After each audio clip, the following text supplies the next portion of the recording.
Amazing. Hey, Miami sports fans. Stop by Caneswear today at 2655 South University Drive in Davie, Florida. And check out their awesome merchandise selection of your favorite South Florida sports teams.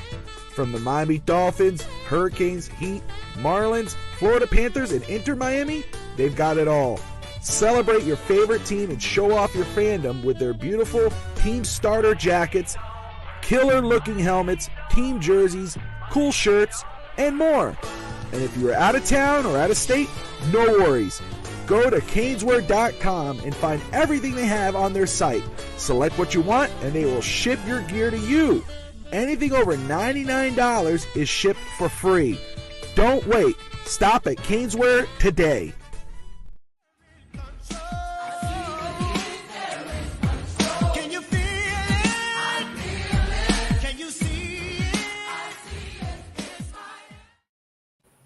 All right. Hello, everybody, and welcome to another edition of Goon Squad. I'm Bobby Finstock. That's Alex. Courtney in the house. And, of course, the one and only Rob Parks is back. Rob, how you doing, brother? I'm good, man. Just been working, man. Got you, man. I know you've been busy. Right, man. Good to have you in here, brother. Yes, sir. Courtney, Hi. how are you? I'm good.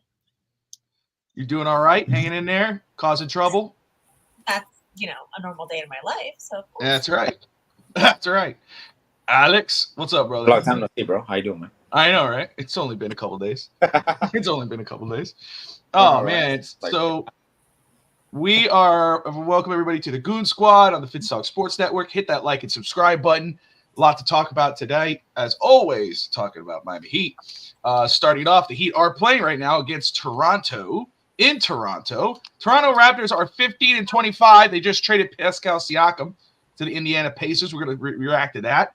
But the Heat are losing 82-59 right now. Nobody is having themselves a game right now for Miami, so we'll follow up on that. But starting first, I'll start with Alex here. Alex, just your quick reaction to Siakam going to the Pacers and how that could impact the East.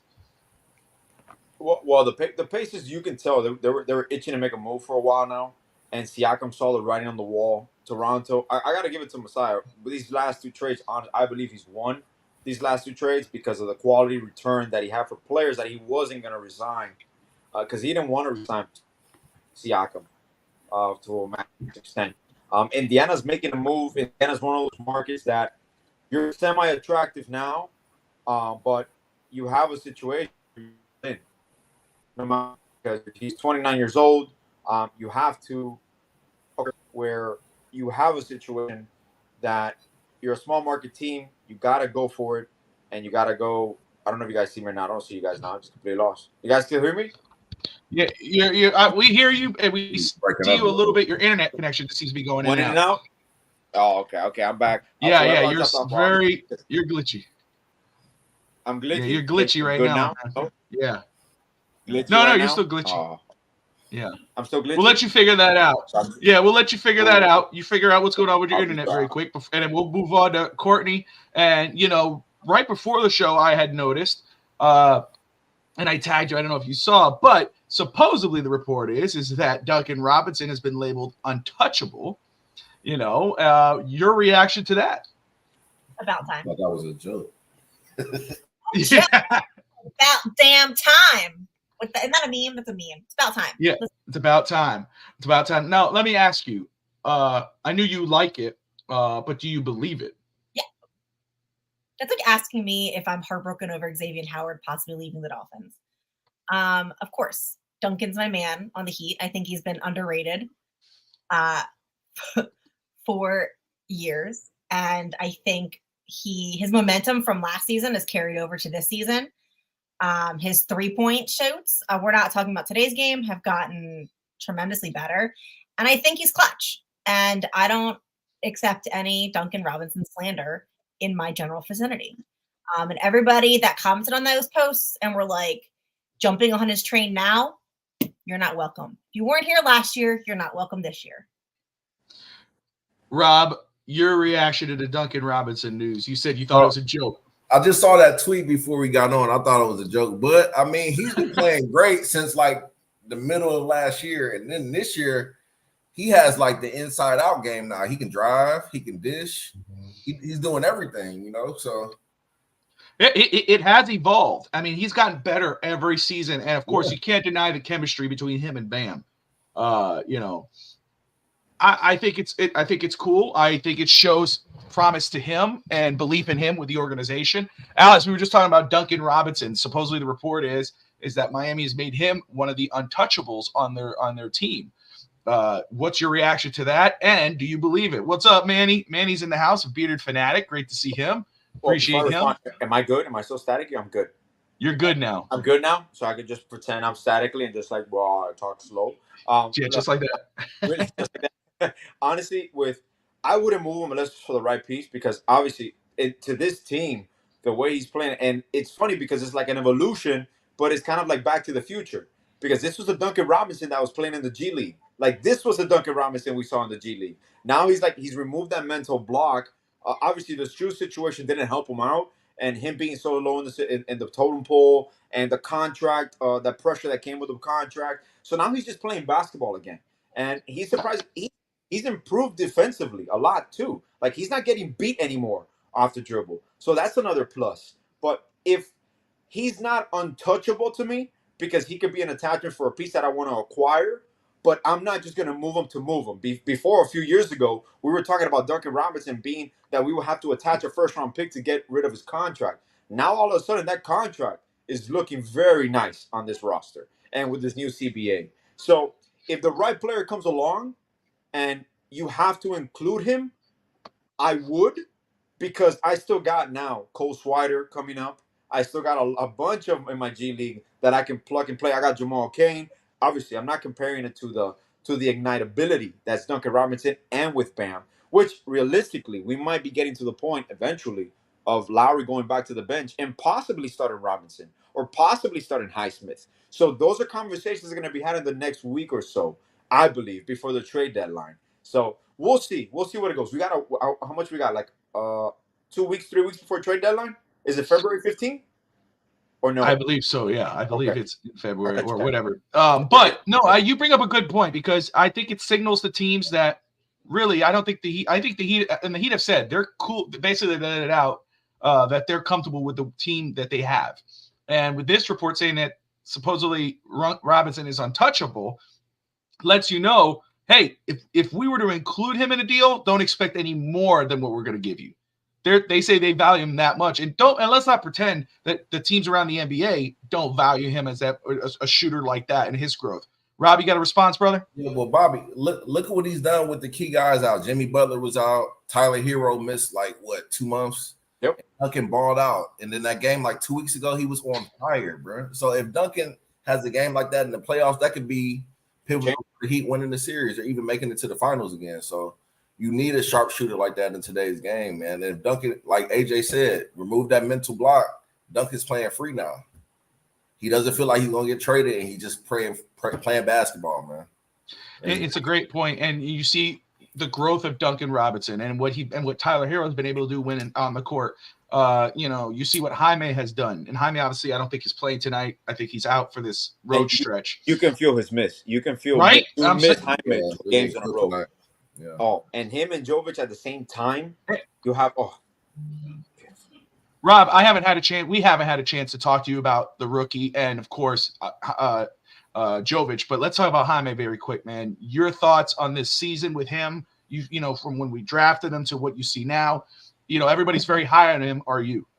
So you remember back in the summer, I said he fits Heat's culture. I think it was June or July. I was on the show.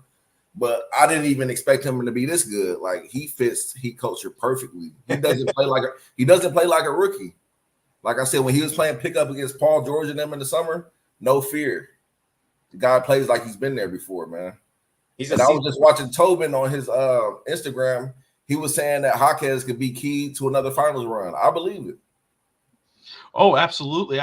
This team And I've said this team is better than the one last year, but told Alex that this team, when we were falling into the playoffs, that this team is a better team in the playoffs than it is in the regular season. And this team is better than last year's team. So I have full confidence that once this team, if and when it gets into the playoffs, it's gonna make a run. And no team wants to face Miami right now. And Alex, you want to finish your point on Indiana with the Siakam trade and how that impacts the East for Atlanta? Indiana. Of course, but look, people can't label it a big three over there in Indiana because realistically, you might be moving from Buddy Hield eventually. But when you have Tyrese Halliburton, a talent like that, you have to surround them. And even though, and this is one thing people talk about small market teams, Indiana is a small market team, obviously. But when you have a star like Halliburton, you are able to attract certain free agents or certain pieces that want to be traded there. Because Siakam was he was steady, like, I don't want to leave Toronto. And the writing was on the wall. Toronto was not going to extend him. So I'm surprised that Toronto bluntly stated, we're not going to extend them. That kind of, I thought was going to affect their leverage, but they still managed to get 3 first-round picks from the Pacers and Bryce Brown and Jordan Nwaba, if I'm pronouncing his last name correct. So Masai, he's rebuilding the Raptors again under the radar with all these picks, and he got RJ Barrett from the Knicks, so he's already secured. I'm not a big fan of RJ Barrett, but a native from Canada, a native from Toronto. I don't know, is he from Toronto? I know he's from Canada. I don't know if he's exactly from Toronto, but yeah, he's from up there. Yeah, he's from up there. So like, that's a homegrown kid. He's already under contract at a reasonable price with a reasonable extension. You know, personally, I love Quickly, so I think that's a great move for them as well. So there's situations here that Indiana has to make that move because they're still a year away from contention, really. So you secure Siakam, even though he's 29, you're going to extend them. You probably have Siakam until he's 33, 34. So Indiana has a good 3-year window here to build around Halliburton with Siakam. Obviously, with Miles Turner staying there, so they have a good and oh my God, what's the other player? Oh my God, 00. I forgot his name right now. Benedict Mathurin. Yes, bro, that guy is a stud, man.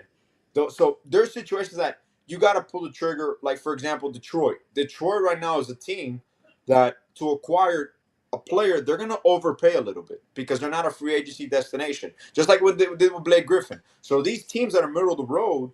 I would even argue that OKC, but I think OKC is perfectly fine the way they're structured. They're still young, and they're still a year away from true contention because they're going to fizzle down a little bit. The Clippers are on a roll right now, man. The Clippers, if they stay healthy, I don't think there's a team in the West, not even the Nuggets, they can keep up with the Clippers because they're playing right now at a perfect pace for them, and they're hitting their strides. So teams in the middle that you're not a free agency destination, you got to make these moves. You got to take those risks. Because there's a risk that Siakam doesn't resign. But I'm pretty sure they've talked to their agents, so there's a good chance that Siakam might not get a contract like that anywhere else. So Indiana has his right, so they might supermax extend him if he qualifies. Just an update on the Toronto game right now that we're talking about this Indiana trade. He made a run? It's 91-67 right now in 1 minute 25 seconds remaining. 94-70. Toronto's up. RJ Barrett has 25 points, 7 rebounds, 3 assists. Quickly with 17, 8, and 9 right now. These games scare me, bro. These games scare me after a trade because the team has nothing to lose. Yeah, so, 19 points for Gary Trent, 11 points for Scotty Barnes, who, again, that dude's gonna knock it out of the park. Tyler Hero, bro. Yeah, and they got all those picks, and they got a young star in Scotty Barnes and cap space. I was gonna say they got good young guys, man. Yes. Yeah, you can't sleep on them, and then you get all those draft picks. I like Quickly. I like Quickly. He's good. Emmanuel Quickly, yeah, dude, yeah. The Jimmy and Tyler Hero both 16 points right now. Jovic has 10. Adebayo has 8. Lowry with 4. Robinson has 7 points. I've seen the game. How are we, bro? We must be shooting horribly from 3. What are we shooting from 3? What's their percentage right now? Like 15%, 20%? They are 19% from 3. 19% from 3? 19. You're down. Right now. So compared to Toronto's 53%. Oh, bro. That's not sustainable, man. You know what the problem was? You know what the problem is? they told Duncan you're untouchable, and now he's like, oh, I'm comfortable now. I can just start missing shots. He started shooting with his left. He's like, fuck Yeah. it. They gonna trade me. Going to Courtney here. That a bold move to come to me right now. Yeah. Yeah, that's right. Yeah. Bold, balls of steel. So Pat Riley, obviously Dwayne Wade got his jersey retired. 3 is up in the rafters, and Riley made a surprise announcement to Dwayne Wade and the Heat and the fans that they're gonna unveil a bronze statue of Wade outside Miami Heat Arena. Your reaction to that? Does he deserve it? It's a crazy question. I think that's an obvious answer. Yes. I'm excited about it. I'm excited to see what they do with it. Like really what he's doing in the statue. Like I really want to know. Yeah, what's the statue of? You know, like with Michael, it's the dunk, you know, the one-handed. With Shaq, it's the two-hand, you know. So what pose is he doing? Yeah. You know, that's actually a fun question. I want to know and like the fact that it's 8 feet tall too. Like he wanted bigger than Shaq. That's what Riley said. He wanted 8 feet. With it, but It has to be one of his dunks, right? One of Wade's dunks, like maybe the one he had his legs spread, kind of like Jordan, maybe something like that. like I can't even like I have to go back and like watch and like figure out what I think I would want to see him do. You know what I'm thinking, and it just came to me. This is my house. When he jumps to the table, says, "This is my house." Yeah, you know what I mean. I can see him going like that, and you know what I mean. This is my house, Dwayne Wade. That's people. I think I don't know why that just came to my head.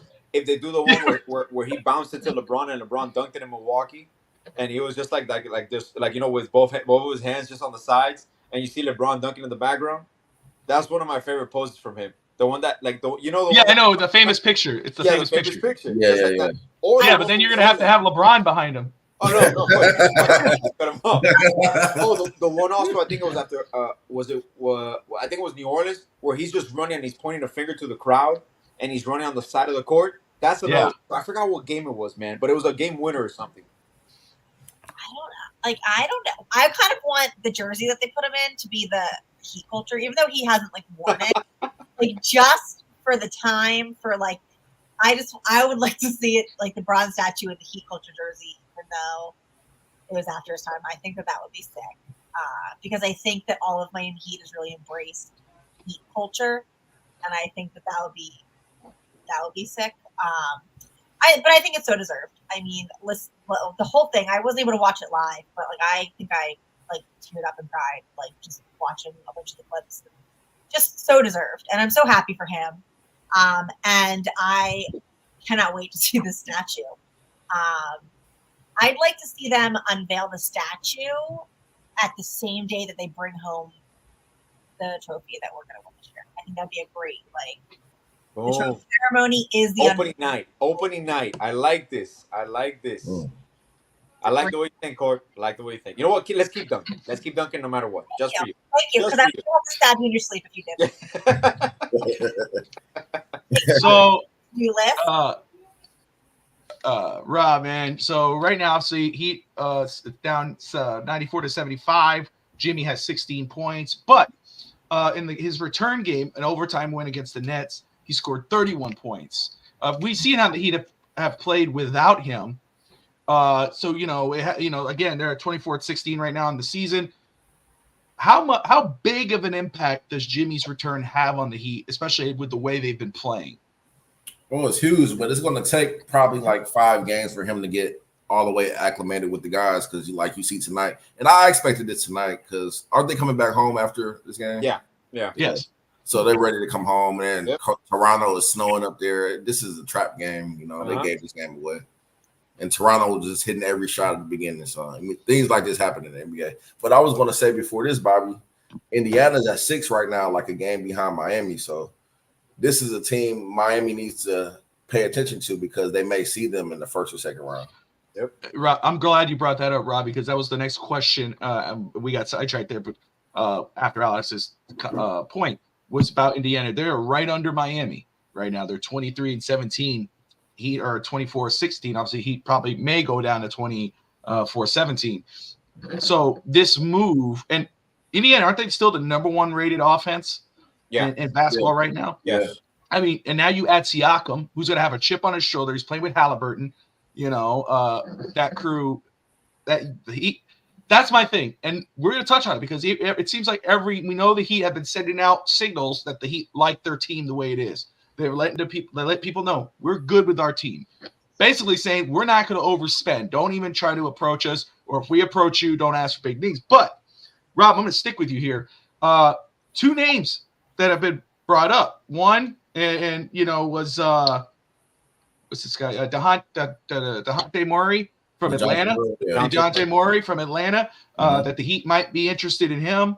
And then of course Terry Rozier from Charlotte. Would it be interested in Miami? Would any of those names draw your intrigue? Are you interested in any of those guys? And if so, with this team, what would you be willing to give up for those guys? I mean, both of them, man, because they can bolster the offense mightily, but I wouldn't want to give up too much for them. Maybe Lowry, some picks. Maybe Lowry. I don't even know if I want to give up Jovic anymore because Jovic is just said no. Hey, he's good, man. So I don't know if you don't have to give up too much to get him. I say yeah. I think Murray ends up in the Lakers, honestly. So I wouldn't even take that. If I'm a Heat fan, I don't even take that too seriously. Don't even bank on that. Rozier is more realistic, but if that's my guy. That's when I saw that obviously that they may move him and his preference is Miami. Obviously, we all heard this before. A lot of players want to come play in Miami, but if you look at Rozier, what he's done without LaMelo Ball and what he's even done this season, I think he's averaging 24 points a game, 4 rebounds, 7 assists. 46% from the field and 37% from 3. I mean, shout out to Terry. Like, I don't know if you know Bobby. I'm from Cleveland originally, so I'm familiar with Terry's family. Like, really? Okay. Yeah, he went to Shaker High. He's a good kid. Works hard. He actually lives down here in Miami in the off season, so he wants to be here. Makes sense. Terry, that's why he wants to be here. So you getting the guy that really wants to be here. Does not want to go. He doesn't want to go anywhere. He's gonna work hard. So, and that's the thing too. You get a guy who wants to be here. He's going to put it all in. Exactly. And Murray, the way he's playing right now. That's why, like, both guys are good. I'm not crapping on either one. But if you were to tell me which one I would prefer, it's Rozier. I mean, not just his numbers, but his play. I think he'd fit right in. Now, what you're giving up is absolutely true. I mean, I wouldn't want to I'm not giving up Jovic or anything like that. Yeah. I don't think you need to, Alex. I'm thinking, maybe Lowry or Caleb Martin, possibly. Lowry's an expiring contract. I want to keep Caleb. They got Gordon Hayward too, so they want to get rid of Gordon. So you can swap expiring deals. They're not gonna extend Hayward over there, so they might buy him out. So you might include him in one of these deals where this is a deal that I don't mind giving up a first round pick or first round pick swap. Like you said, it comes down to a question of the Lowry contract is the big question mark because we don't want to go into the second apron. People think that because Miami's being cheap. No, Miami, I think we're paying like $25-30 million in tax this year. We don't want to go into the second apron because it puts you at a disadvantage where you might not have the biannual exception or the mid-level exception. You might not be able to sign a buyout player if he makes X amount of money. So that's the reason why we don't want to go into a second apron. So if we trade Lowry's contract, I don't believe they want to take salary that extends past this year unless they can fit it underneath the budget. Now you trade an extra player like a Caleb Martin where you were going to use the money you saved because you were still going to be above the tax team, but you were going to be able to sign Highsmith, sign Martin, and still remain under the second apron. If we acquire a player like, for example, like Rozier, which is like he's making 20-something million a year, 24. How long is his contract? Like 2 more years or an extra year? I thought it was 2 years. I think it's 2. Yeah, 2 more years. Look it up. Yeah, let's roll with 2. Yeah, let's roll with 2. He signed a 4-year deal in 2021. So he's until 2024, So you got this year and next season, yeah. In the next season. So so he extends a year. Now that is where if you acquire Rozier, you're gonna see them move money aside from Lowry's money. you're going to see them move extra money because now you're counting on, if you do it for Lowry, for Rozier, you can make the money work, but now his numbers are on the book for next year. So there's going to be some other movements. If we acquire Rozier, there's going to be other movement involved. But Alex, let me ask you, who would what your preference, Rozier or Murray? Well, man, I mean, I honestly, I prefer Murray because I believe he fits perfect the team, what we need him for. Now, style-wise, mental aspect, culture-wise, Rozier is going to do everything that Murray does, but with more heart, I believe. And you just see that he has that demeanor. I remember even when he was in the Celtics, you hated the Celtics, but you got to respect Rozier's game. You always respected Rozier's game. Like, I never saw him have a bad game. He might have a bad shooting night, but he found ways to affect the game and put his mark some way, somehow. So if it pushes comes to shove, I'll still go with Rozier. And Courtney, let me ask you this in this way, because well, first off, do you have a preference? And then my second question to add to that is, we know how you feel about Duncan, so he's untouchable. If Courtney was running the Miami Heat, Duncan's untouchable. Yep. Who's not untouchable for the Heat if you were to make a deal? First part, I also prefer Rozier. I think Murray's kind of been on the decline the past couple of years. If you just watched his play, and especially defensive, I just don't think he's the same player. So I think I like Rozier's play more. I think that he has more left. But Duncan's untouchable. I think we all know I'd give up Lowry for 25 cents. And I mean, I'd be okay giving up, I'm torn with Caleb Martin because he really showed up in the finals last year. But I don't feel like he's shown up as much this year so far in playing. It makes me nervous because in the finals I was really I was getting on the Martin train too. So I'm hesitant. Lowry still, to me, it's like if he shows up, he shows up. If he doesn't, he doesn't. But I just think that of all the Heat players, Lowry's kind of the lowest hanging fruit right now. His contract. He is. Not his contract, but just his play. I'm not a huge Lowry fan. Everyone knows that. So I'd probably give up maybe swap a first and take Lowry by. But I like the team. I like the unit that we have. I think they mesh really well. They play off each other really well. And so I would hate to get rid of anybody to mess with kind of just what they're building, especially the momentum going into the playoffs. So I really Lowry. So Lowry is the main one that you're he's touchable. No, I'll hand him to you. So, and with Caleb Martin, I get it. And I don't think anybody would want to see Caleb gone. We know what he is to this team and what he's been able to do, what he could offer you in a playoff run, and especially in a series. However, when you got players like Jovic and Highsmith, it kind of makes him expendable, and but again, you don't have to give him up. Right. Well, Hyman too, but I'm talking about the four. But yeah, no, it's true. When you have guys like that, it's okay, I could if I really want a player, if that's a Rozier, but also there's players available that the Heat could get. They don't have to give up much that could help, uplift the team. The great thing about the Heat, which to Courtney's point about, any kind of breakup, any kind of player leaving, you don't want to mess with the chemistry, is the chemistry of the team. But I think that's what makes Miami great with players coming in. Because no deals are going to get made unless approved by Adebayo and Butler. Those guys are the ones with, they can look, hey, do you think the locker room could handle this? Yes. Okay, let's make this deal. There's guys that leave all the time that they still love the Heat. Look at Goran Dragic. He retired because he couldn't work out a deal with the Heat. He'd rather retire than continue playing anywhere. And then he says his goal is to end up back with the Heat, and not even as a player, but as a coach or working in wherever. That tells you what the Heat as an organization is. Oh yeah. And that's why, any deal that could be made, if it's Caleb Martin, I don't know if it's going to fracture the team. I don't think that's what Courtney was saying. I don't think it's going to fracture the team in any kind of way, but it makes a lot of sense to say, man, it's hard to trade any of these guys because we see how much fun they're having on the court. Rob, we haven't had you on. So we talked about these two guys, but is there any one player doesn't have to be a big name. It could be the smallest name, but you're like, man, if this guy is a guy that he could use. If I was to make a trade, he's the guy I'm going for. Damn. Come back to me. Give me a second. Let me think. No worries, man. No worries. Let us go back to this game right here.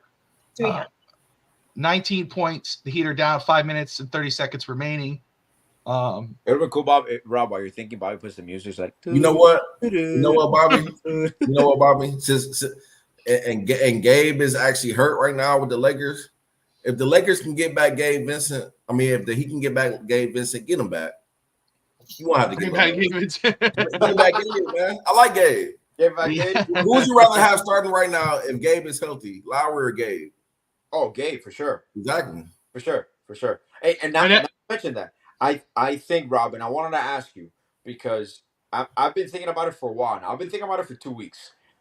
When I started seeing Jovic get more playing time while there was injuries, I'm like, okay, I know where this is going, and it's going to unlock a lot of things because this team right now, we're very bad in transition this year. Horrific in transition. And the one guy that pushes the pace automatically is Jovic. So I'm like, okay. And I've talked to Bobby about this forever. Even when we drafted him, I'm like, eventually I think part of his development, he will flourish if he's playing alongside Jimmy and Bam. Because at the 4, right? At the 4. Yeah. Because you have a de facto point. Like, this team does not need a point guard. No. You could have combo guards. And unfortunately now we're also going through the Hero struggle. Hero always has these struggles in a year where he goes like a period of 2 weeks where he's in this massive shooting slump. And we're going through it right now. It's unfortunate because it happened as Jaime went down. But I wanted to get your response, your thought process. I've always debated whether, obviously, if I'm starting Jovic at the 4, I can bring, if I still got Kyle Lowry or Richardson, I could bring him off the bench. Do I start Robinson next to Hero, or do I go ahead and start Hero, Butler, Highsmith, Jovic, and Bam? They wrote that out one time. I think with Kyle, and if we notice the last 2 games, 3-point shooting in the first half, I think it was like 1 for 30, 3-point shooting wise. So I don't know if it's a staggering of lineups, but do you see Kyle Lowry eventually being moved, if you still remember the Heat, to the backup point guard? Do you think that's a feasible unit to have where Kyle is running your second unit like he did in the playoffs last year? I could see that and start dunking at the 2. At the 2, right? Yeah. Okay. Because that like that. So because Kyle Lowry basically gives you nothing at the starting point guard. Nothing at all. What's his average? How much is the average a game? Like 5 or 7 or something like that? Yeah, he's averaging like he's like your de facto floor general. But I'm it's a respect thing because he's had a good career. But like exactly, he's given the Heat nothing. He gave him nothing in the playoffs. Like he might have one good game out of like 7 games. Yeah, so like you got to do something. Like what are we doing? You don't know what version you're getting of him at all. Like right. Is he going to care? Is he going to actually play? Is he going to actually suit up? Like you don't know. That's my biggest criticism of and I don't like inconsistent players. I want to know when you get on that floor what I'm getting out of you. I know it with Duncan. Coaches feel your pain. Coaches want the same thing that you want. I want to know, man. I'm out there, like, hold my breath, and I'm like, all right, are we just gonna be like jogging up and down the court, just kind of like hanging out in our heat? Like, right. See him like when he's having his off night. Dude looks like he's jogging. No, and he doesn't be there. He becomes obsolete if you have Jimmy handling the point at times, Bam initiating offense, Jovic pushing the pace. Kyle Lowry is really just running up and down the court, and he's not built for that anymore. Like he doesn't affect your game defensively. He'll still take a charge. He's still a sound player, and he can hit his little corner threes, but it doesn't justify having him out there because you're struggling offensively. You need someone that's ignitable like Duncan, where you have the 2-man game with Bam. Even Duncan and Tyler, they're a nice little 2-man game in the top. That's have a high pick and rolls with even Duncan, with Bam, with Jimmy. So there's I know people have talked to him about starting Jaime, but I don't want to start Jaime next to Jimmy because I feel that you complement each other too much. It could work. I'm not gonna lie, it could work.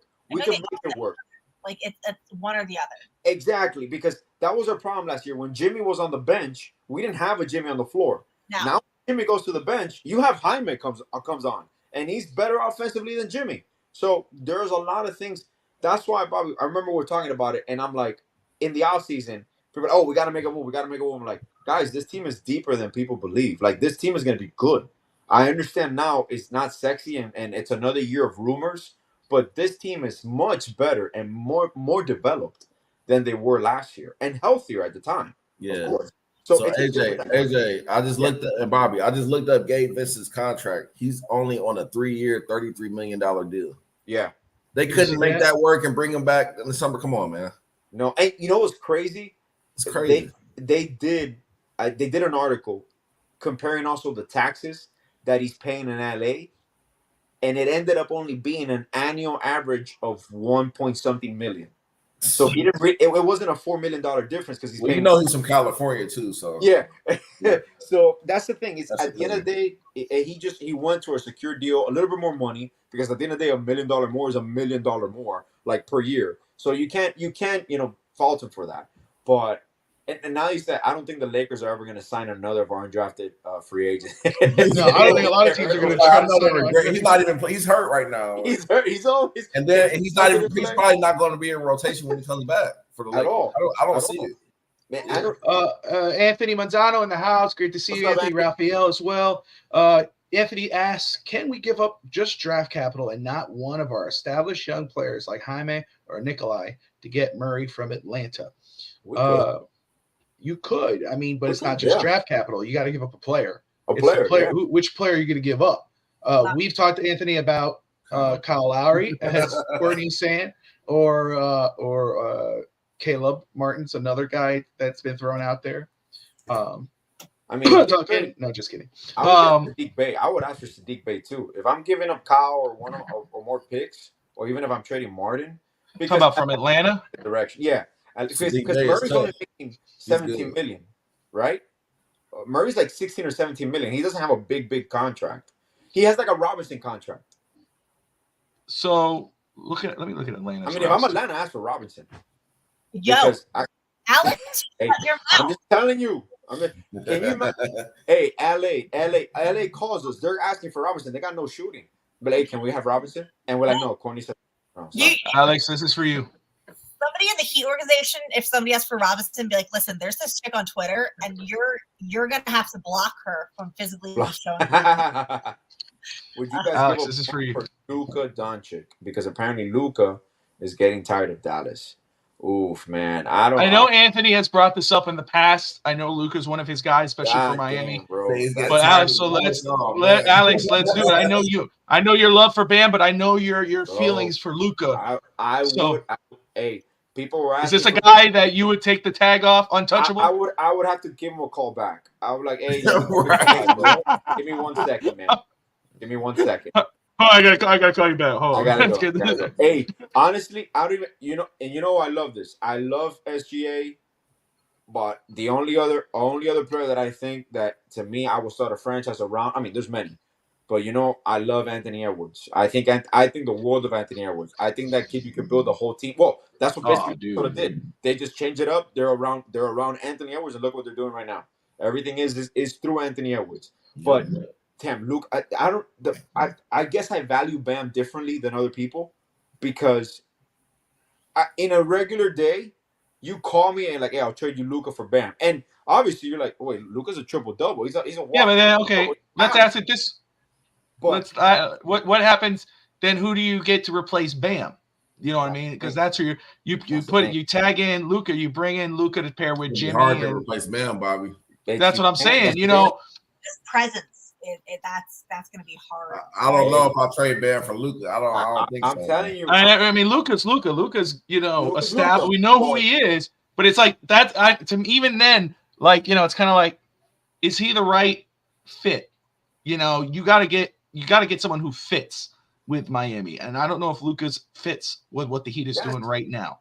So if we're playing hypotheticals, if you were to trade Bam, who's one player that would fit the Heat? Because to me, I don't think Luka fits with what the Heat is doing. I think the problem is that one player that we will have to. You got to get another big man. Another big man that plays like Bam. I have to trade Bam. Yeah, let's say you had to. Who was a I had to player pick that you? him The for only that player is person. Embiid. Embiid is the only player I would the give up for Joker. Bam. Really? Yes. The Joker. I Yeah, mean, Joker. Yeah, I can't. Giannis. Giannis is the one. Giannis. Giannis for Yeah, me. Giannis. Giannis, because Number one. that makes up for it, right? But Giannis would Wembayama. fit, right? I'm training for Wembayama. Give me Wembayama. There you go. There you go. There you go. Cha-ching. Hey, but let's talk about a guy that he did bring in. Obviously, they signed him to the G League Skyforce. Josh Christopher, former first-round pick, That's was like with Houston for 2 seasons, averaged 8 points his first year, 6 points his second year. But it's kind of an under-the-radar move that I'm actually kind of intrigued with, Alex. Rob, I'll get your thoughts, and then Courtney right after. Alex, man, I know you're into those guys on Skyforce and who can come up and contribute. For sure. Josh Christopher, man, your thoughts? Look, man, he has endless potential. Sometimes you run into a situation where there's either a jam at your position or there's a change in regime. And there's situations that there's a lot of talented hoopers that have never made it to the NBA. There's a lot of talented individuals that fizzled out after high school, overseas ball, got hurt in college. But there are very few talented individuals. Like I said, a lot of teams need players, but I believe in the concept that this player needs this team. And sometimes these agents, they do a service to them because sometimes they turn down more money elsewhere. And they're like, dude, trust me, go over here, put your time in, grind it out. You're going to improve as a basketball player. Just the mere fact that he signed with the Skyforce and that he's going to be in Heat's hands, that's attractive to other teams. Because the Heat do not waste their time with players that they don't feel that they can develop or improve and somehow be a part of their culture, what they're doing. So he's going to put in the work. They have arguably the best development staff in the NBA. And part of now Eric Spoelstra's extension is the commitment to that. This is going to be, even with this new CBA, teams have to hit on draft picks. Teams have to hit on second-round picks. Teams have to hit on unrestricted free agents. It's a new era of basketball. Like, you can have 2 to 3 max players making max money, but if you don't develop cheap talent continuously, it's like a revolving door. You're not going to be successful in this league for a long period of time because you need to have, I always use as an example, the Lakers. You have had LeBron James for 7 years now? You have built maybe one complete roster around them? There are people that miss out and misuse their talent for years because they don't develop properly. So Christopher's going to put in the time. He might not sign with the Heat, but you never know. He might get one of those 2 ways next year or even by the end of this year because we still have a lot of talent developing in the Skyforce. Hey, Orlando Robinson, Bobby, he's going to be a rotational player next year. Like he to me, in my opinion, emergency minutes Thomas Bryant. No, I'm going with Orlando Robinson. That is the epitome of development. You take somebody that has potential, is kind of a wash somewhere else, and you maximize what he does well. That's the number one key of developing. You want to develop the player to be an all-around player, but what you first do is you maximize what he does well. You make that the focal point. That's why when you saw with Duncan Robinson, what did people do? They maximized his shooting ability. They knew Duncan Robinson could put on the floor. They knew he can create. But what did they do first? They maximized and they made him an elite shooter. So those are the things that people need to work on developing. Find something that Christopher's a high motor, man.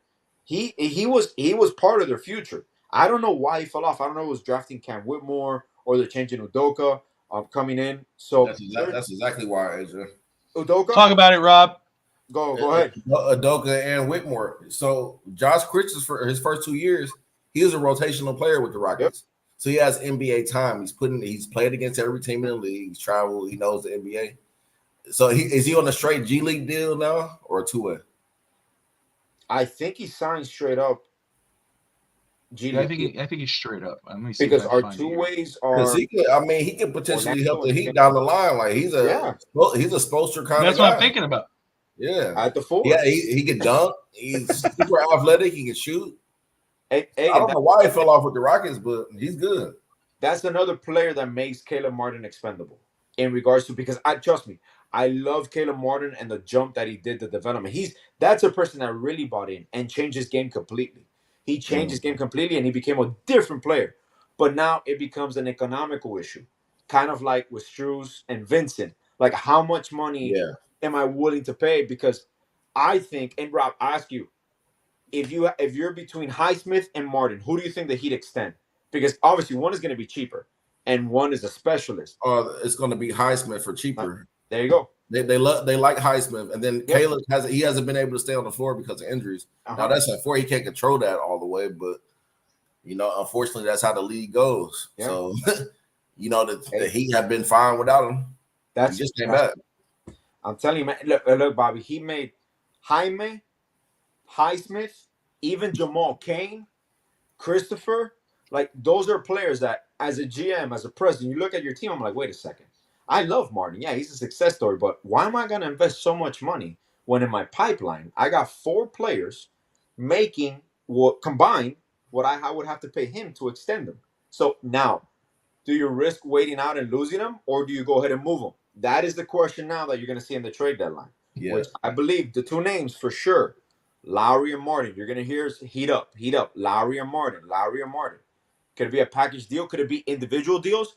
Hey, David, an article today. Remember the KZ Opala trade that we traded a 2nd-round pick? Yeah, I saw that, AJ. You saw that, right? Like, I saw that. At that time, we're like, oh, the Heat, Pat Riley. This morning.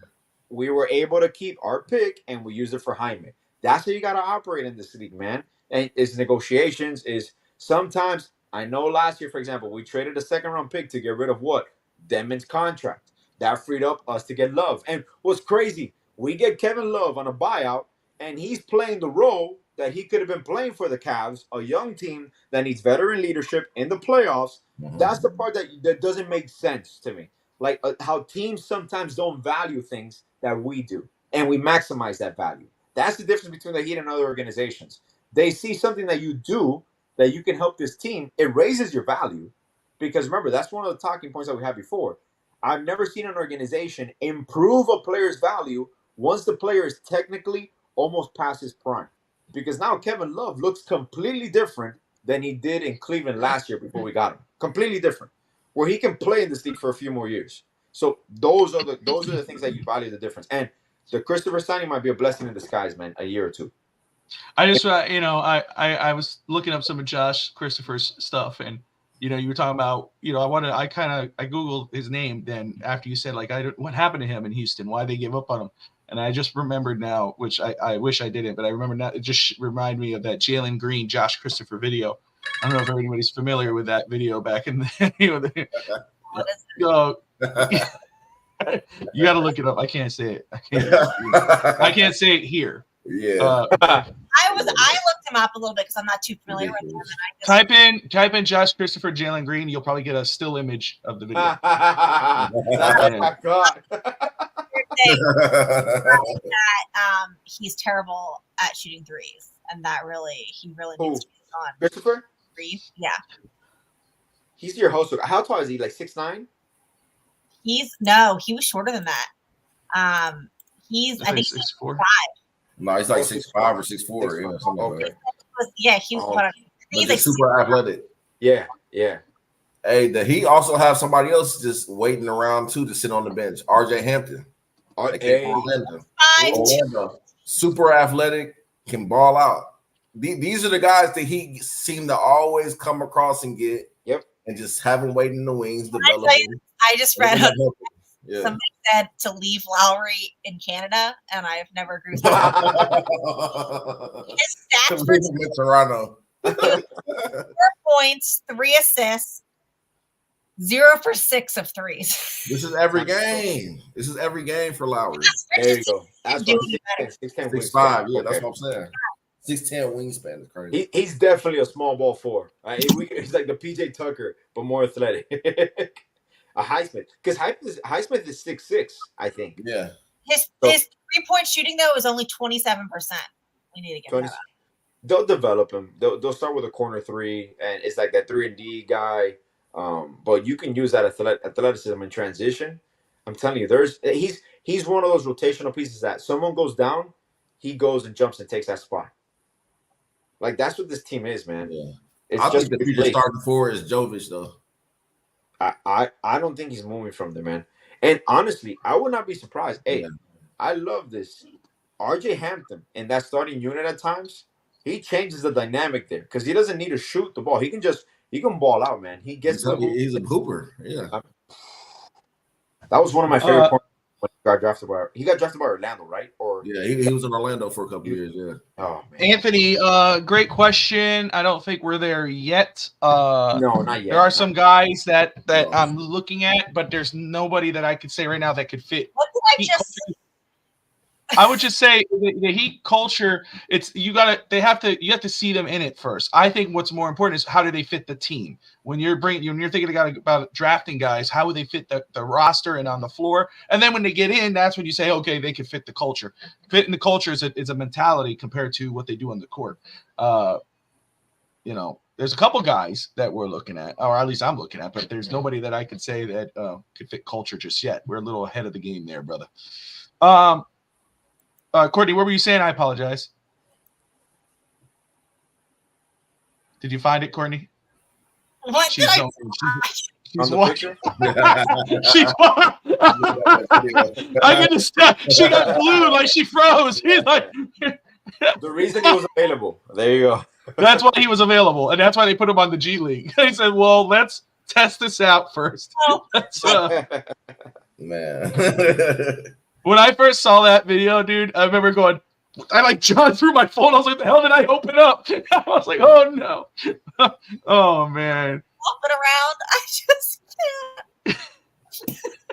can't. Yeah, it gets you. It's one of those types. Let's go. Okay, well, talking about Miami, just the game very quick. Heat fall 121-97. They're now 24-17. Hero, Adebayo, Butler, all with 16 points. Jovic and Martin both have 10. Duncan has 14, finished the game with 14 points. Nothing to write home about. Obviously, Lowry, I heard you guys talk about him. He had 4. RJ Barrett, 26. Scotty Barnes, 20.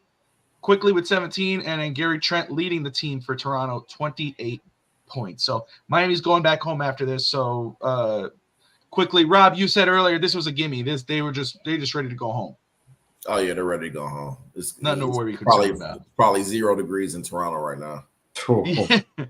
Dude, it was -2 last night here in Nashville in Franklin. So it's even colder than that. You know me, Alice. I walked out a few times, took the dog out. I was just chilling. The snow though is so soft, like you can't. The kids wanted to make a snowman, but it just fell apart. But right now it's 20, but still it's going to drop below again, and anything that melted, it's going to freeze up. So, that's when it becomes slippery, bro. That's right. That's when we don't have the powdery stuff here. We have like the top layer is just like crunch ice snow, so you can't even like go play in it. Yeah. That's what the ice everywhere is getting hit. I see. Yeah. Ice. And it crunches down when you step on it or you slip. Oh my God! Look at this. What Anthony put, his friend is out in Montana. It is -45 degrees. Oh. Wow, that is insane, man. What? Like the day after tomorrow. Like we're gonna freeze over. I stand by that the weather should never be lower than my age. That's how I feel. Hey, that's Miami's a retirement community because the weather's always above like 78, 80. Right. We're not gonna worry about that over here. Is there any young guys from a rebuilding team that you guys would think would fit the timeline for Bam and Tyler rather than Jimmy so we can extend our playoff window? Because I would rather go off the timeline for Bam and Tyler than Jimmy and Bam because Jimmy has at least 2 to 3 years, good years left if he can stay healthy, which doesn't seem like that's the case or that's happening. Whoa, Alex. Man, this is to me, I don't think any team has done that in NBA history in regards. Well, I mean, semi, but I don't think they've done it. We're in a perfect bridge timeline where we are playing Jimmy's timeline, but we're more over the edge than behind. So that's why you see that for the last 2 years, like, oh, go all in. They're playing this methodically. This is Spo's. I want to call this is Spo's build. This is Spo's call. Like, he's not going to trade Jaime. He's not. I mean, you might trade Hero for the right player. He probably won't trade Jovic. Like, he has a core that he wants. Where I think Jimmy might win his title closer to the end of his tenure as a Heat than even right now. I do think we're going to the finals this year. I don't believe there's a team in the East that can beat us in 7. I don't care how good the Celtics look. Like I find weaknesses in both teams. Like I told you, Milwaukee has no perimeter defense. The Celtics have no interior defense. I mean, they're 20-0 at home. They can score by the bunches. Now, Orlando, Indiana, they're going to fuck up some people's plans in the playoffs. They're going to mess up a team's plan of just rolling through them in the first round, and they're going to extend the series. They're going to go into the second round. So a young guy from a team rebuilding the problem is we have so many young guys that we're working with that I don't know if there's a reclamation project that can be had right now, but let me think for a while. And Alex, let me. So he just made me think of something I saw, which I actually found out is true. So okay, Heat scouts are actually really scouting Bronny James right now. Oh, we talked about it, last time. So it's true. You got to talk about it. So I thought they were lying. It's true. So would you guys draft Bronny James and bring LeBron here? Absolutely, 100%. We touched on that. 100%. So if we bring LeBron here, are they going to have to give up Jimmy, or can they keep Jimmy? No, we could keep. I think we. Well, LeBron has said, because he wants to play with his son. So LeBron has said that he would take less to play with Bronny. So whatever team drafts Bronny, he would take less. Okay. So that has been talked about, and that's why when that picture came out of the scout scouting Bronny, and that we started, and then you're saying that it was confirmed because we were like, "Where is he really there for that or whatever?" And that I think the Heat are doing works. They're ahead of everybody else in regards of they already have in their mind. Okay, well, could we do this? And does it make sense? And does it make sense for LeBron, a 40-year-old, whatever how old LeBron's going to be on Miami? Absolutely, because you're still getting LeBron James, and he still plays at a high level. And you know he's going to. Hey, and you know he's going to want to win for his son. You know what I mean? He's unrestricted free agent this summer. No, is he? Or he's still? Didn't he sign? He signed for another year. No, I think this is the last year. I gotta look it up. But look it up because that changes the game. I think he's a free agent. That changes the game. Yeah, I think he's a free agent this summer. There's even rumors Windsor's starting. You can see. You know when I started seeing LeBron being discontent. If you see his face in these post-game interviews after some of these losses, and I mean, he's pissed. Darvin Ham finally went back to the lineup that was successful. That I don't know how it took him 40-something plus games to realize this is the lineup I got to run out with. And starting D'Lo, player option for 2024, so 2025. He has a player option, so he can opt out this offseason. So it's real, man. It's real. So interesting summer. So if Bronny comes out this year, LeBron's going to opt out. If Bronny opts into USC, LeBron will probably opt into his contract and wait for the following year. And that's kind of where it's going. Telling you, and Bobby, look, Bronny, to be honest with you, is he struggling right now? Yeah, he has to get back in basketball shape. He was out for a while after his health scare. So it's going to take him a while to get his full extent. Even aside from LeBron James, is Bronny a player that would fit the Heat culture? Yeah, I really do think so. And he's a position of need where he could be a little combo guard. He's a defensive juggernaut. He has the athleticism that LeBron has. He's just a miniature version. He's like 6'3", 6'4". Yeah. He might grow another inch. He might grow another 2 inches max. Now, Bryce is going to grow, right? Bryce is going to be like 6'10", man. Yeah, Bryce is 6'7" right now. Yeah, bro. Jeez. Bryce is going to be better. Bryce will be better than Bryce is going to be like 6'11". Yeah.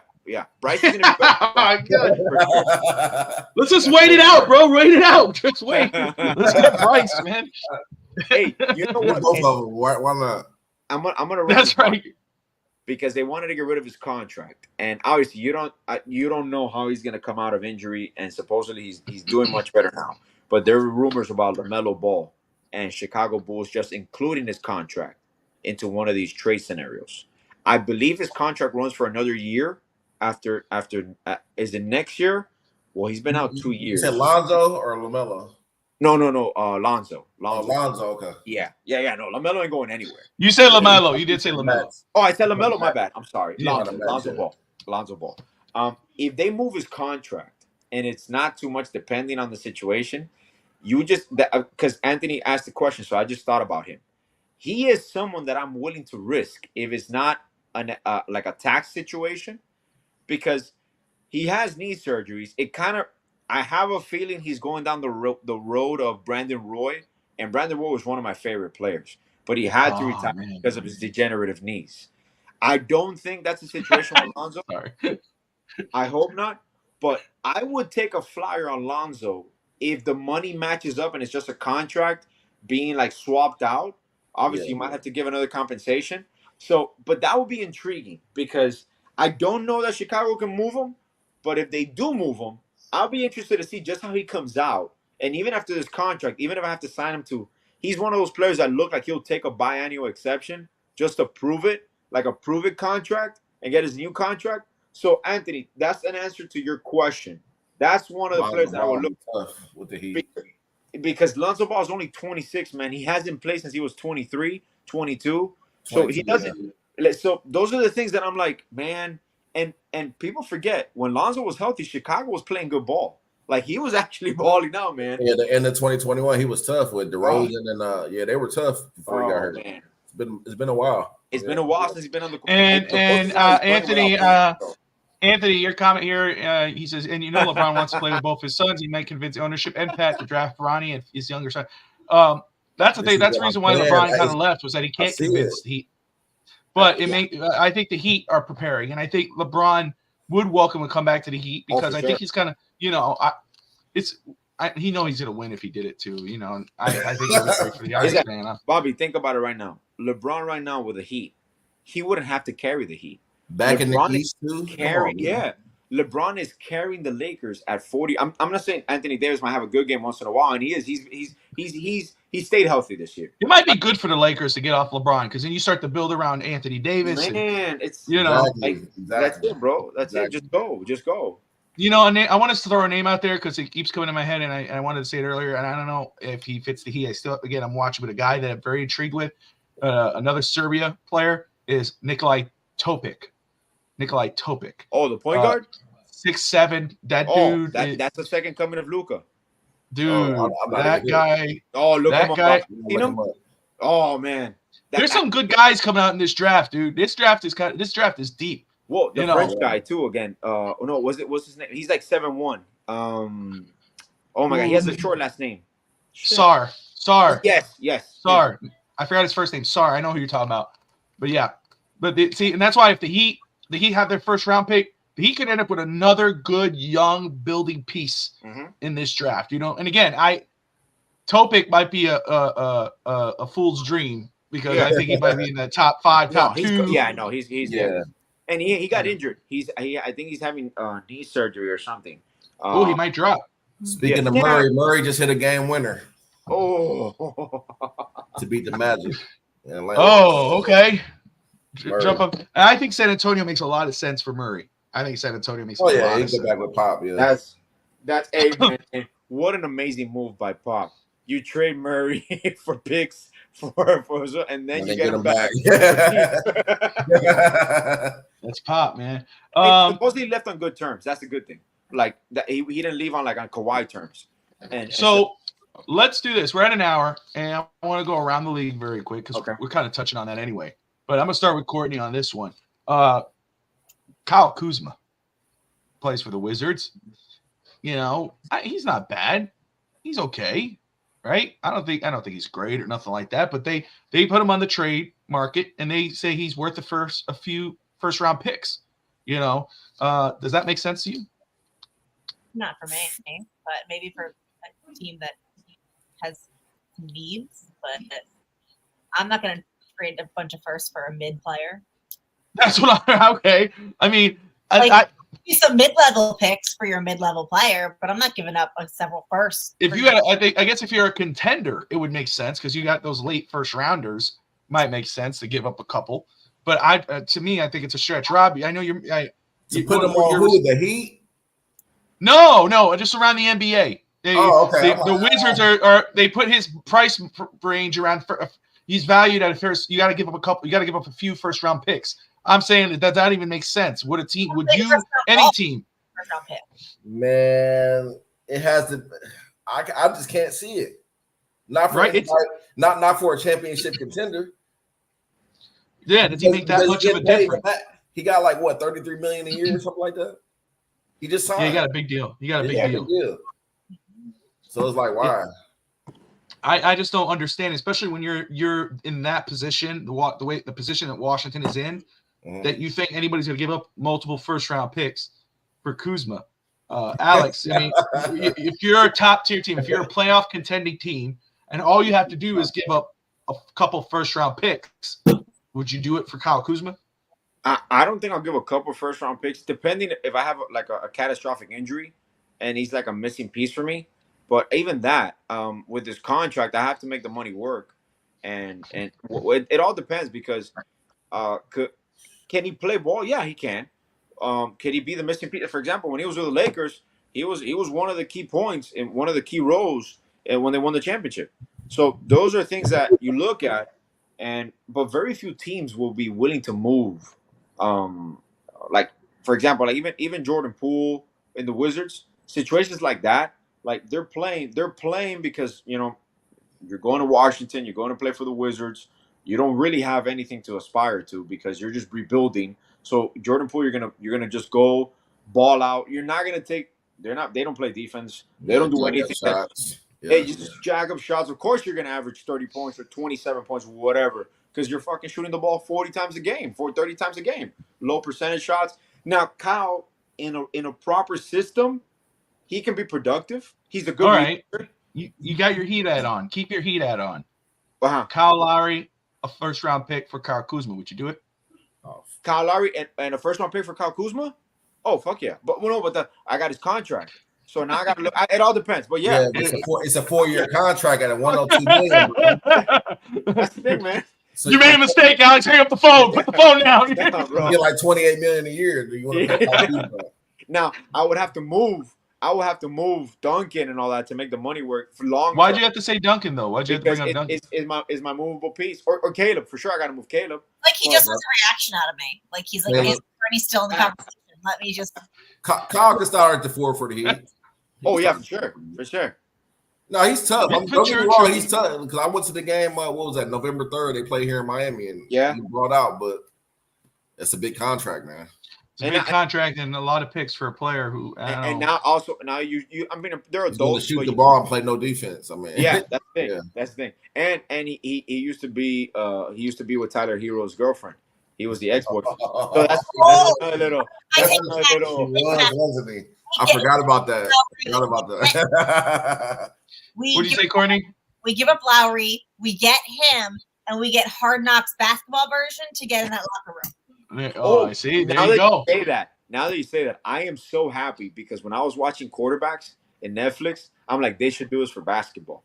And now the lineup came out. They got Jimmy. Yes, bro. They got Jimmy. They got LeBron. They have an all-star lineup there, man. LeBron's producing it. Yeah, LeBron's producing, but he's also part of the cast. The Skyforce lost their game tonight. They lost 129 to 117. Jamal Cain had 28 points. Alonde's 25 points. And how do you say his last name? Champagny? That they're the brothers, I think, right? They're he's 22 points, and Boya is that Justin? Bouye. Yeah. Bouye gets a near triple 13, 9, and 9 to finish the night. Oh my god, man. We have Alondes has been balling out. Oh, that kid is Bobby. That's the one that scored. He scored 55 or something like that. Oof, my god. So, Alex, I'm going to stick with you, and then we'll go Courtney and then Rob. Warriors. Man, Warriors are kind of, looks like they're at the end of their little run there. We saw the end of the Patriots dynasty. Now the Warriors look like they're kind of falling off. What should they do, in your opinion? If you're running the Warriors right now and you got these star players, these greats that you won all these championships with, and do you blow it up or do you stick it out and see how the season finishes out? Well, even before I respond, I want to send out whoever's listening that's a Warriors fan the condolences to the assistant coach. That one hit me pretty hard when I read it because he's 46. I'm 10 years from that, and I'm like, this guy was having dinner with a team in a road game, and he has a medical emergency. When you read that, and you saw they canceled the game, you knew it was the worst, that he had passed away. So it also puts into perspective in when you're coaching, it's a high intense job, but there's more to life than just that. And it's unfortunate. It's a situation that you have a wife, 2 kids, and he gave it all to basketball. He was a beloved figure worldwide. He was a Serbian coach. So my condolences to them. And apart from that, the organization, I think also that's going to shake him this year. It might give him a purpose, but it's also going to shake him in a personal level. But either way, I think the Warriors fell behind. When I saw Bob Myers leave his role as president of basketball ops, I'm like, nah, there's going to be some decisions made here because they might have been a year too late in regards to moving Clay. Clay's value has plummeted around the league. You extend Draymond. Draymond has that situation that I'm pretty happy the way the NBA handled it because at the end of the day, you feel for a person, whatever you're going through.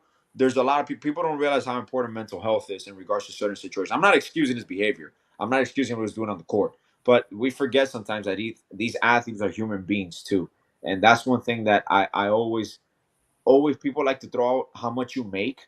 Oh, but he makes $35 million. More money, more problems, bro. When you got families, when you got people that you're their building, that you're their support, it's a lot of pressure sometimes. And yes, you're athletes, you're well paid, but you're a human being. And unfortunately, a lot of these things don't end well. A lot of these dynasties do not end well. Not everybody can go out like the Chicago Bulls and literally dismantle a team after just winning a championship, which they could have probably won in 99, probably won in 2000, depending if Phil's still their coach. So I honestly believe that around 2 years ago, I don't know why they traded Wiseman. They have a building block in Kuminga, Moody. They had a situation where they could have moved around and still keep Steph. I find a way to build your youth while still maximizing what Steph has, because Steph can still be an integral part. His game is aging well. You know, for how he started, his game has aged well because he's a shooter, he's a ball handler. So you can build around Steph with your youth. Kuminga, you had an opportunity to draft. You went with Wiseman. You should have stuck it out with him. There was opportunities there that he could just play, but there's situations there that I just think they're a little bit. They just have to see it out, man. They're probably gonna move Chris Paul. So let me ask you. So you would stick it out, just stick it out to the end of the year. I mean, that might be your only option, man. You can try to move some pieces in the trade deadline, but if not, you write it out this year, see how far you go, and then you make major offseason changes, man. There has to be changes. You cannot continue with that roster. That roster is not going to compete in the West. Yeah, they're not. All right. Before Courtney, same question, but before that, just with Alendis Williams tonight, 25 points, 4 rebounds, 3 assists, 1 block, 64% from the field, 60% from 3. He had himself a game. Courtney, same question. Warriors. I mean, they've seen that they're obviously at the end of their line. It looks like if you're running that team, would you blow it up now to get some draft picks, prepare for the future, or would you stick it out and kind of see how it plays out? I don't follow many of the other teams, so I'm not too up to date on the Warriors. I'm not a big fan of any team blowing it up mid-season, though. I feel like you just got to stick it out, see where you end up, see where you land, see what pieces you have left, and then in the off season, just do a complete overhaul if you need to. But I think it's pretty drastic to just blow anything up mid-season. I think it's a dangerous gamble that you can take.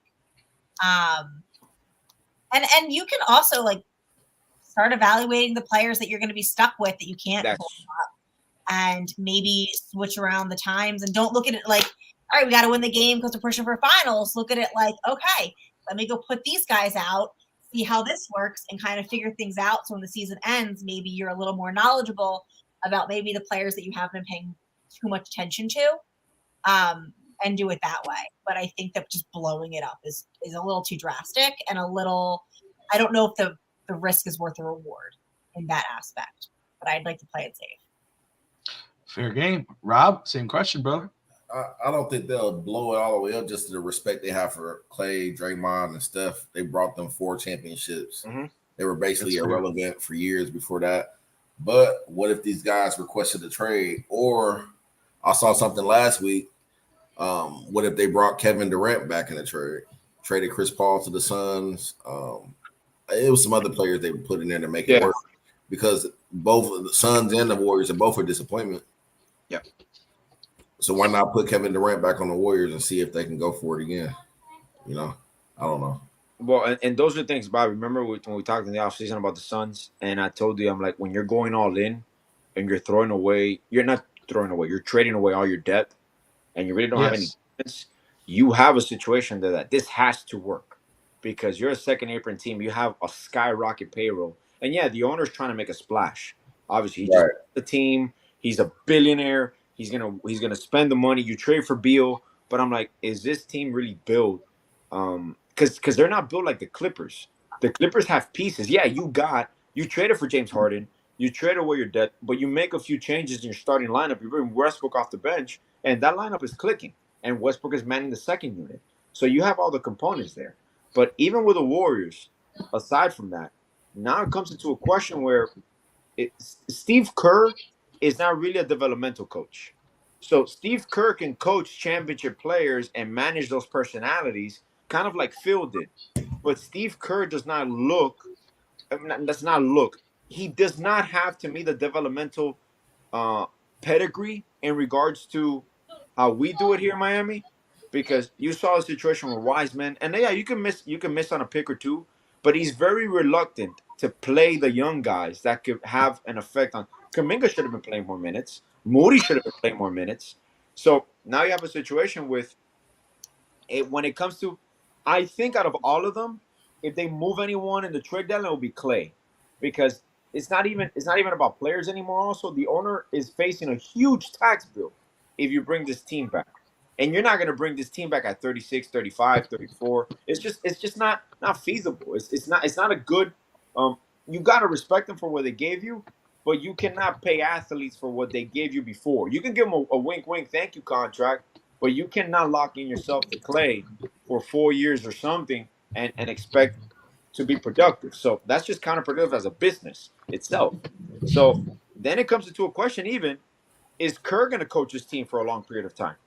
That's another situation there. That's another thing that comes up in these coaching ranks because his contract is up now.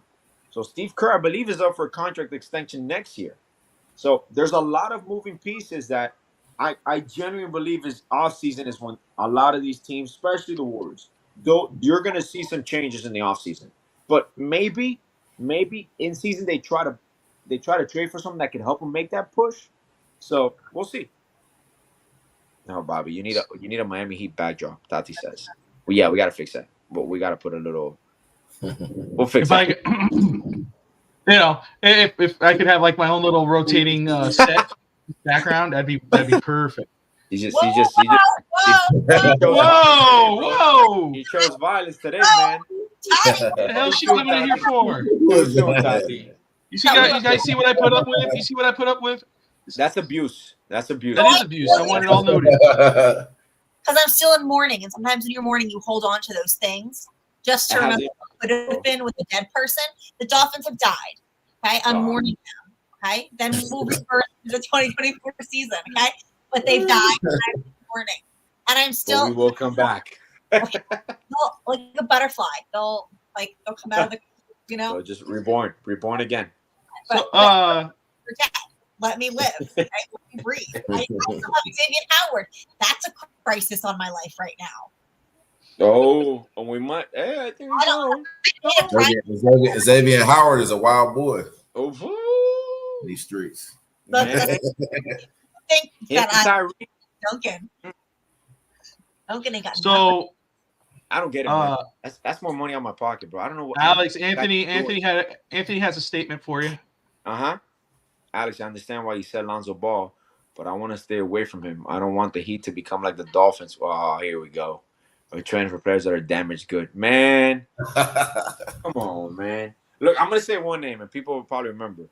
Before he was a success in the Warriors, we signed Sean Livingston after he went through one of the most gruesome injuries I've ever seen in my life. I remember that. You remember that, bro? He was out Yeah. for like a year and a half, just recovering. Yeah, that was ugly. Oh my God, he destroyed Courtney. I don't know if you ever seen that. I recommend not see it, but it was. I don't know if you remember also the Paul George injury and the Olympics qualifiers when his leg got stuck, and after that they made the rule. Yeah, he was bouncing around a little bit, Alex, before he got with the Warriors and start winning those championships. Yep, and he was one of my players, and he was getting healthy. You can see him rusting off because that's another player. He changed his game completely. I don't know. That's why, and I'm glad you brought it up because when I thought of Lonzo Ball, I would think of Sean Livingston. He reinvented himself because Sean Livingston was drafted straight out of high school. He was a 6'8" point guard. He weighed like 170 pounds. So he was just speed, elusiveness, and he would just finish at the rim. And people remember in the Warriors, a good backup point guard, a good shooter. So he reinvented his game. I wonder if Lonzo can do that because I believe, which is crazy, Rob, it might have been at the same age and everything. Or Sean Livingston got hurt before, like at 20. Yeah, he was. I think he was young. He was really young. Might have been a little older, but he was young. That was that was Miami. He was in Cleveland for a second. Yeah. He went to Golden State, and then that's where he got. He won multiple championships. Yeah, that's amazing, bro. Amazing. Like talk about a person reinventing your career and becoming a serviceable player. That's what people don't realize. Like to make a living in the NBA, you don't gotta be a superstar. You can just be a role player. Play your role, and you're gonna make a nice living for the rest of your life. Right. Rob,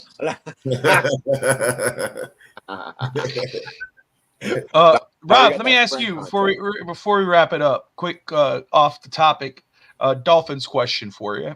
We had some Dolphin fans in there. Do you follow Miami, the Dolphins? Yeah. And what's your thoughts, brother, with how it ended, and what do you think? What should Miami do next? It's just a bad matchup, man. The Chiefs are tough. You playing in Kansas City, bitter cold. I'm not a Dolphins fan, Bobby. I didn't expect Dolphins to win that game. I'm actually a Cowboys fan, so we're mourning too. How do you feel? McCarthy was confirmed he's going to stay. Yeah, how do you feel about that? You know what? I'm not really surprised, man. You got to put it on Dak Prescott, man. When are they going to put the blame on Dak Prescott? That's who the blame needs to go to. He always it starts and ends with the quarterback. Gary's boy, so we're not going to blame Dak every year. It's been like 7 years in a row, Alex. That's crazy, man. Since 2017, he's been doing the same thing. They lost to the Packers in 2017. Or was that 2016? Yeah. But I forget how long Dak has been in the league already. Yeah. So ever since he got to the league, I think he was a rookie when they made the playoffs. They lost to the Packers, and they lost every year in the playoffs since. 49ers twice. It's Dak. Wow, Dak as good as Dak is the problem. It's a mental block. He hasn't reached that elite tier. That sounds a little familiar. Nah, that's too early. That's too early. Anyway. The mental block. Huh? Why does that sound familiar? Tua and Dak are yeah. in each other. Like Tua is the Dak of the AFC. Dak is the Tua of the NFC. I saw this on Twitter. Would you guys trade Tua for Dak? No. That ain't no trade. My question. Well, here's the reverse. They're about to have the same contract. Would you want Tua as your quarterback? I guess that would be a great. Hell what? No. Hell no. Okay. I'll give you Eli Apple. You don't gotta I'll take Dak over. We'll add an Eli Apple. I'll give you Eli Apple. I do think the Dolphins are a quarterback away from being great. Honestly, that's all you guys need. Tua's good, but Tua's not the long term. Dolphins have defense. They have offensive players. They have weapons. Tyreek Hill. Rado. They have everything. Get a quarterback. Hashtag. That's all they need. Well, I did say, and again, I agree with you. I don't think he's a bad quarterback. He could have some great plays, but I think that elite conversation's out the door. And I did say the difference in these last 3 games, Baltimore, Buffalo, Kansas City, was the quarterback. Of course. I mean, and that's what it is. That's why Miami has to do work this offseason to circumvent that. What? Baltimore was the defense. We gave up 56 fucking points. That's the defense. Quarterback. But how many points did the offense score? Yeah, well, see, Lamar Jackson versus Tua, Josh Allen versus Tua.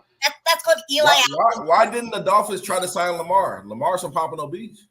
They did. Man, we should have drafted Lamar. They should have drafted Lamar. Ross wanted to draft Lamar. And he's from here. Oh, God, bro. We don't talk about this anymore. We don't talk about Lamar. Shambles. I had somebody say that we should have drafted Herbert again.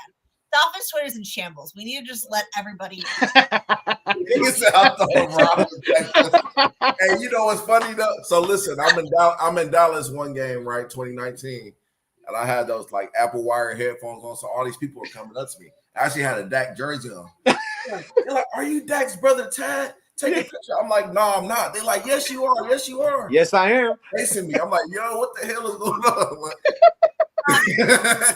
They thought I was his brother. I'm like, crazy. Can you do the hip shuffle? And if so, oh no, I'm not doing that shit. Oh man, too much fun, dude. That's when you knew he wasn't elite. When that started trending and that little hip, it's like, what are you doing, man? I've never seen that do that. That was great. Listen. Alex, I tried that move, and that's how I fucked up. That's how I messed up. Exactly. That's how you got I tried. I know we lost. But the Hard. Did you see Hard Knocks or no? I didn't watch it yet. I didn't see the latest season. No. Did you see the video? The video that they put with coming in here tonight. No, I didn't see it yet. Oh man, when they're getting off the plane and driving to Hard Rock, that video goes hard, man. You got to see that video. They did it perfectly. All the players getting off the plane, and the one of the parts that I love was Dan Marino. Obviously, it's funny them leaving sunny South Florida and then landing in Kansas City, and you just see everything white, bro. Everything is freezing, man. But it was a good interlude. It was really nice. I will not bring myself to watch that last one. I think that they emotionally punched me in the face enough this season that I would just like to let. I've moved on to the draft. I've moved on to the draft. I've already. I got to give it to McDaniel. People talked a lot about all that, but I like him. McDaniel gave my respect. When you see him in those Hard Knocks, you see the honesty part in regards to. A lot of people don't see that because they just see what they see on the sideline. So they think like he's happy-go-lucky guy and like, oh yeah, and all he does is that. But there's a depth to him that the team connected with, and I respect that because it's gonna go far. Bobby, I know we're a little bit off topic, but I keep getting a feeling. Vic Fangio might not come back. I know we've talked about it. There's something. What did I say? In midseason. What did I say midseason? There's some even the Cam Smith situation. Logically, I couldn't find a logical explanation all year. And nothing about Cam Smith is logical. Drafting him when you did over a tight end. No, but even play him, bro. You play him over Eli Apple any day. But I'm the fan club of Free Cam Smith, fire Vic Fangio, fire Crossman. Yeah. Well, the reason they want to do you got to find out on Fangio because you might lose a linebackers coach. How do you pronounce his name? Campanello or Campanelli? Campanelli. He's gonna start interviewing for DC jobs. If you got to move on from Fangio. You know what our weakest group was this year? The linebackers. Well, yeah. Bye-bye. Yeah, but, come on. But he's a good coach. You know what I'd like to see? I said Rex Ryan as Rex Ryan? Yeah, I said I would bring him in as my defensive coordinator as like a hot take. Ryan, throwback. He won't do it. I would like to see Vrabel as our defensive coordinator. If he agrees to go down to a coordinator job instead of a head coach job. Nah, Mike will be he'll be the Patriots' next coach for sure. No, they hired Jeremiah. Oh, they did? Oh, that's right. Yeah, brother. They did. But I would be shocked if he didn't get a head coaching job. The name right now, the one name that I brought up midseason to replace Fangio because I said, man, he's one and done. I don't see him coming back. He's been expressing that since when he got hired and he's not fired yet, so it won't happen. It was the Saleh, which is the head coach of the Jets, with his relationship with McDaniel. The other name who is a part of the Eagles staff right now, who's at DC, is Sean Desai. That's the other guy. Which Eagles messed up.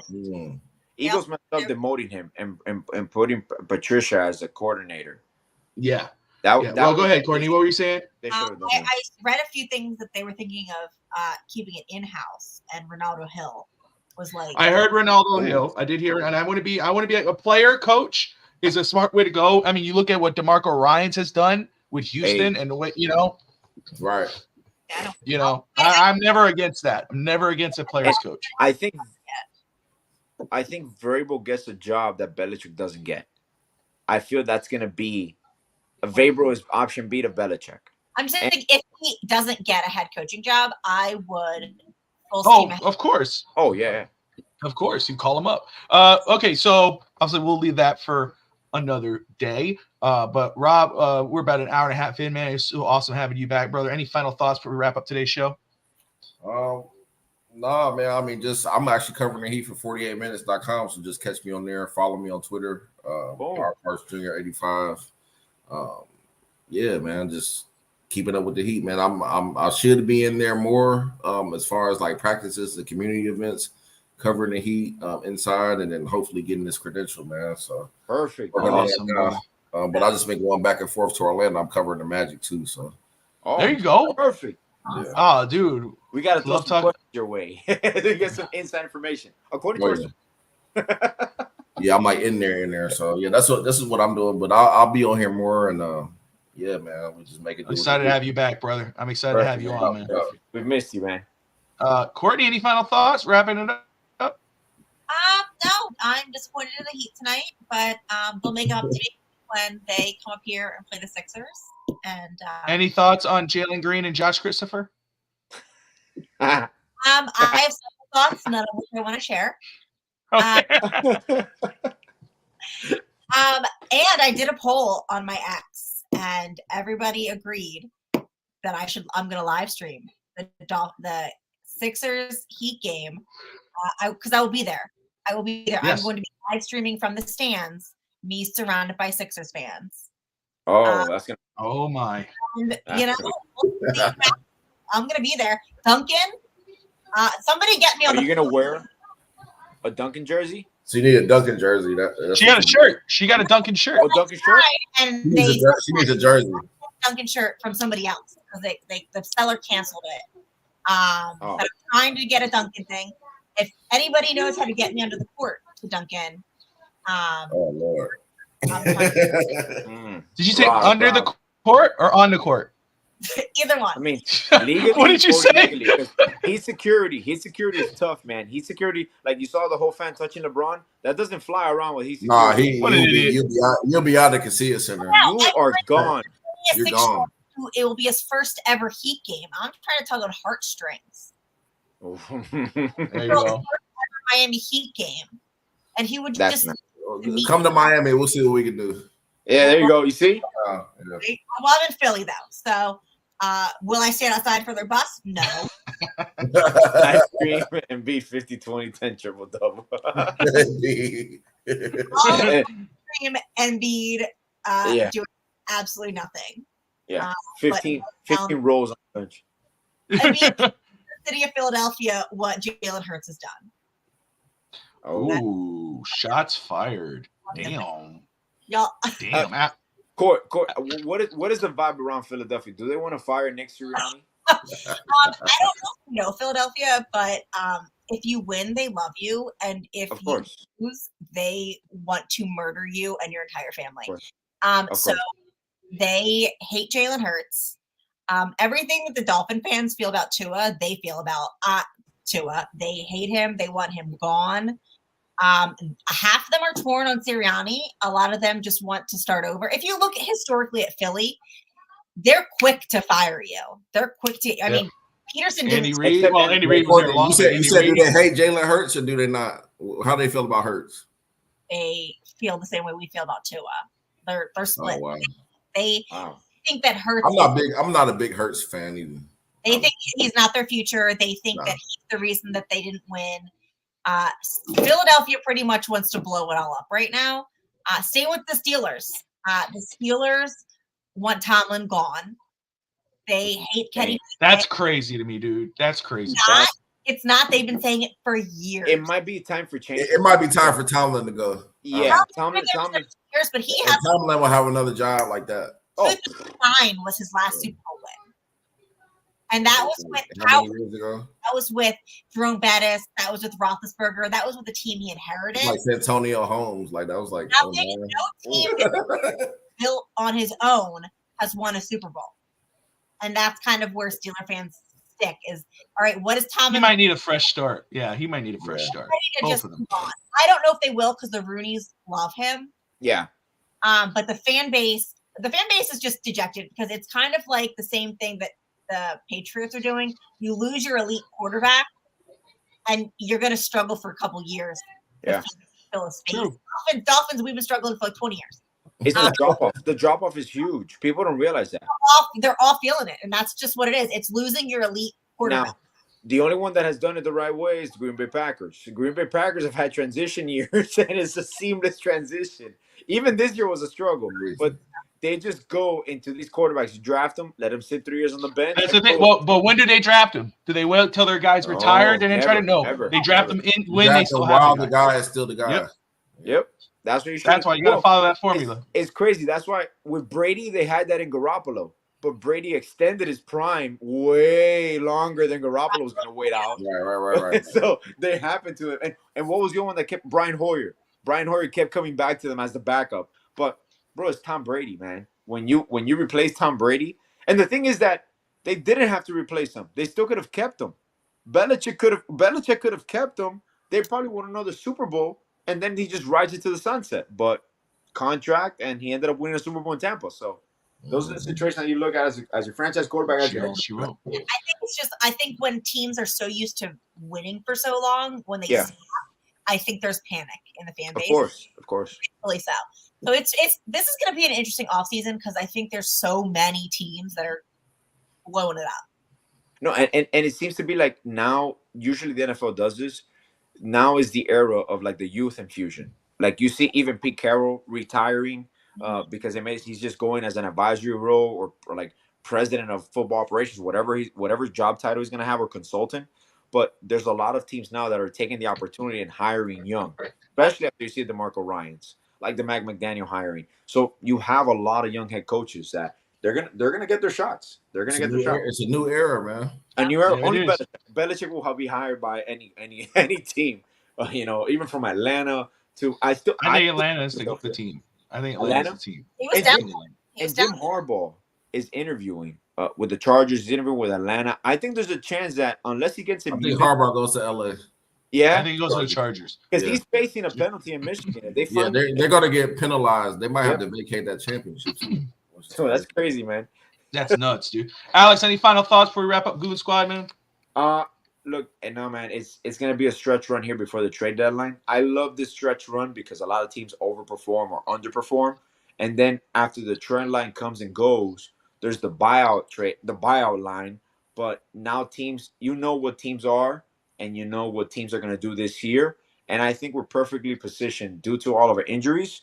I think the Heat are perfectly positioned to make their push now, and they seem to have kind of identified people's roles. So I just want to see what we do by the trade deadline, and then we just push it through the season. Jimmy's healthy. I think Jimmy's rest has been early season, and I know his injury was unforeseen, but I think we're going to be rolling as the playoffs come along, much better than we were last year. So we'll put up with Tyler Hero's struggles now. We'll put up with the offensive struggles. I promise you, this team will be better. In 2-3 weeks from now, this team will be better. There you go. All right, guys. Next week we'll be back Wednesday night. Courtney, Alex, myself, Rob. We should have Marissa Marino will be joining us. She said she should be joining us. She's getting into Heat now that the Dolphins have, rode into the sunset of Loserville. So she'll be talking some Heat. So we'll have a full lineup here. So we'll have a lot of fun. Hopefully, Rob, you'll be back with us, brother, and talk more Heat. Any rumors that pop up, anything else. So join us. Like, subscribe for the culture, man. We'll see you guys next week. Go Heat. All right.